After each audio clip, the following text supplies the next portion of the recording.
दोस्तों, आपसे कोई पूछे भारत के सबसे अधिक शिक्षित एवं विद्वान व्यक्ति का नाम बताइए, जो डॉक्टर भी रहे हो, बैरिस्टर भी रहे हो, आईपीएस अधिकारी भी, आईएएस अधिकारी भी, विधायक, मंत्री, सांसद भी रहे हो, चित्रकार, फोटोग्राफर भी, मोटिवेशनल स्पीकर भी रहे हो, पत्रकार भी, कुलपति भी, संस्कृत गणित का विद्वान भी, इतिहासकार, समाज शास्त्र, अर्थशास्त्र का भी ज्ञान रखते हो, जिसने काव्य रचना भी की हो। आप में से अधिकांश लोग यही कहेंगे, क्या ऐसा संभव है? आप एक व्यक्ति की बात कर रहे हैं या किसी संस्थान की? पर भारतवर्ष में ऐसे एक व्यक्ति मात्र 49 वर्ष की अल्प आयु में भयंकर सड़क हादसे का शिकार होकर इस संसार से विदा ले चुके हैं।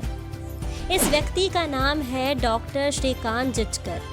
डॉक्टर श्रीकांत जिचकर का जन्म 1954 में एक संपन्न मराठा कृषक परिवार में हुआ था। वह भारत के सर्वाधिक पढ़े लिखे व्यक्ति थे, जो गिनीज बुक ऑफ रिकॉर्ड में दर्ज है। डॉक्टर श्रीकांत ने 20 से अधिक डिग्रियां हासिल की थी, कुछ रेगुलर व कुछ पत्राचार के माध्यम से। वह भी फर्स्ट क्लास गोल्ड मेडलिस्ट। कुछ डिग्रियां तो उच्च शिक्षा के नियम ना होने के कारण उन्हें नहीं मिल पाई, जबकि उन्होंने इम्तिहान दिया था। उनकी डिग्रियां शैक्षणिक योग्यता कुछ इस प्रकार थी: MBBS, MD gold medallist, LLB, LLM, MBA bachelor in journalism, Sanskrit में डीलिट की उपाधि, university topper, MA English, MA Hindi, MA history, MA psychology, MA sociology, MA political science, MA archaeology, MA anthropology. Shrikant ji 1978 batch के IPS व 1980 batch के IAS अधिकारी भी रहे। 1981 में महाराष्ट्र में विधायक बने। 1992 से लेकर 1998 तक राज्यसभा सांसद रहे। श्रीकांत जिचकर ने ईयर 1973 से लेकर 1990 तक का समय यूनिवर्सिटी के इम्तिहान देने में गुजारा। 1980 में IAS की केवल 4 महीने में नौकरी कर इस्तीफा दे दिया। 26 वर्ष की उम्र में देश के सबसे कम उम्र के विधायक बने। महाराष्ट्र सरकार में मंत्री भी बने। 14 पोर्टफोलियो हासिल कर सबसे प्रभावशाली मंत्री रहे। महाराष्ट्र में पुलिस सुधार किया। 1992 से लेकर 1998 तक बतौर राज्यसभा सांसद की बहुत सी समितियों के सदस्य रहे। वहाँ भी महत्वपूर्ण कार्य किया। 1999 में कैंसर लास्ट स्टेज का डायग्नोज हुआ। डॉक्टर ने कहा, आपके पास केवल 1 महीना है। अस्पताल पर मृत्यु शैया पर पड़े हुए थे, लेकिन आध्यात्मिक विचारों के धनी श्रीकांत जिचकर ने आस नहीं छोड़ी। उसी दौरान कोई सन्यासी अस्पताल में आया।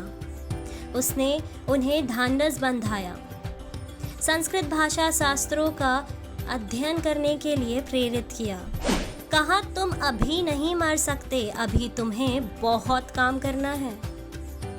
चमत्कारिक तौर से श्रीकांत जिचकर पूर्ण तरह स्वस्थ हो गए। स्वस्थ होते ही राजनीति से संन्यास लेकर संस्कृत में डीलिट की उपाधि अर्जित की। वे कहा करते थे, संस्कृत भाषा के अध्ययन के बाद मेरा जीवन ही परिवर्तित हो गया है। मेरा ज्ञान पिपासा अब पूर्ण हुआ है। पुणे में संदीपनी स्कूल की स्थापना की। नागपुर में कालिदास संस्कृत विश्वविद्यालय की स्थापना की, जिससे पहले कुलपति भी बने। उनका पुस्तकालय किसी व्यक्ति का निजी सबसे बड़ा पुस्तकालय था, जिसमें 52,000 के लगभग पुस्तकें थी। उनका एक ही सपना बन गया था, भारत के प्रत्येक घर में कम से कम एक संस्कृत भाषा का विद्वान हो, तथा कोई भी परिवार मधुमेह जैसी जीवन शैली से जुड़ी बीमारियों का शिकार ना हो। अति मेधावी, अति प्रभावशाली व्यक्तियों का जीवन ज़्यादा लंबा नहीं होता।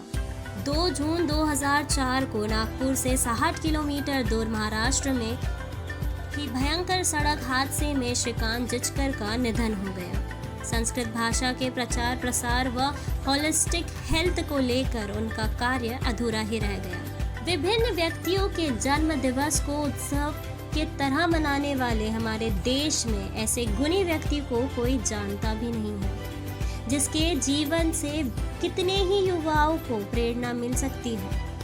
ऐसे शिक्षक, ज्ञानी, उत्साही व्यक्तित्व, चिकित्सक, विधि विशेषज्ञ, प्रशासक व राजनेता के मिश्रित व्यक्तित्व को शत शत नमन।